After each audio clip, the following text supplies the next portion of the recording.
Welcome and God bless you. I'm Matthew Brown, and thank you so much for tuning in to MLB Life Lessons.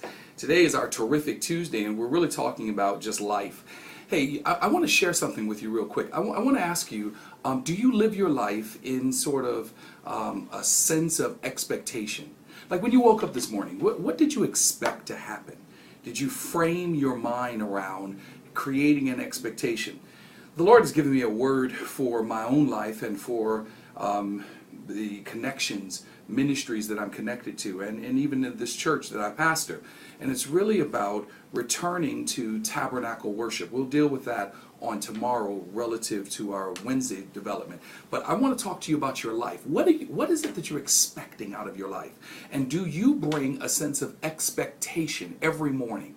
You know, while Israel was kind of going through the wilderness, they expected manna. They expected God to show up for their daily provision. And I really want to just sort of focus you on expectation. Now, expectation must be a part of invitation. You have to invite a sense of expectation into your life. You really got to say that this, and craft your expectation, if you will. You have to craft it. You have to say that this is what I expect to live today. This is how I plan on living my life out. This is what I expect from God. This is what I expect from myself. This is what I expect from people. So in life, you have to have definitive expectations, because you'll never be able to manage whether you'll never be able to really be aware of whether your life is moving and progressing forward, or you are sort of regressing because you have no measurement of expectation. Today I want to challenge you to create a sense of expectation for your life. What do you expect by the end of the week? Today is Tuesday. What do you expect by Friday? What do you expect God to do? What are you going to do? And what's going to come from your life? You know, I've heard that expectation is the breeding ground of miracles. And so I will accept that as a statement, but I really want to walk that reality out.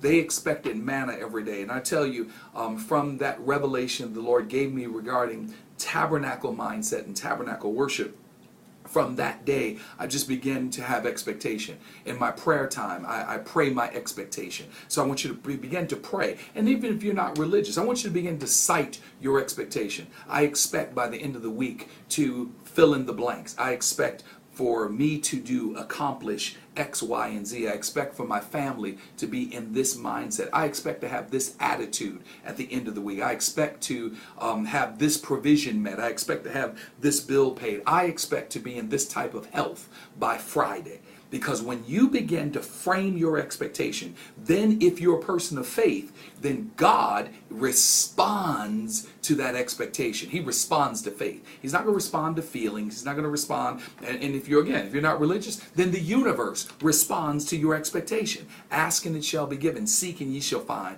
Knock and the door shall be open unto you. I want to tell you that unless you begin to seriously, intentionally live your life in expectation, you will always live your life in response or reaction to something that is already going on. You don't want to be reactionary to your life. You don't want to live in a responsive manner because you don't make things happen. A mentor of mine said to me today that determined people make outcomes. They create the outcomes that they want. Otherwise, we're just reactionary and we're responsive. So I really want you to take a moment to think about your expectations. Craft them today. Craft them today. So don't go to sleep tonight until you create an expectation for tomorrow morning. So when you rise in the morning, you have expectation of how you know your day is going to turn out. So no one will have the power to take you off course. They won't mess with your attitude. You won't wake up on the wrong side of the bed. Nobody can get you off your game. You have expectation of yourself, of life, and of God and of people. And watch how powerful you become in life. This is Matthew Brown. This is MLB Life Lessons.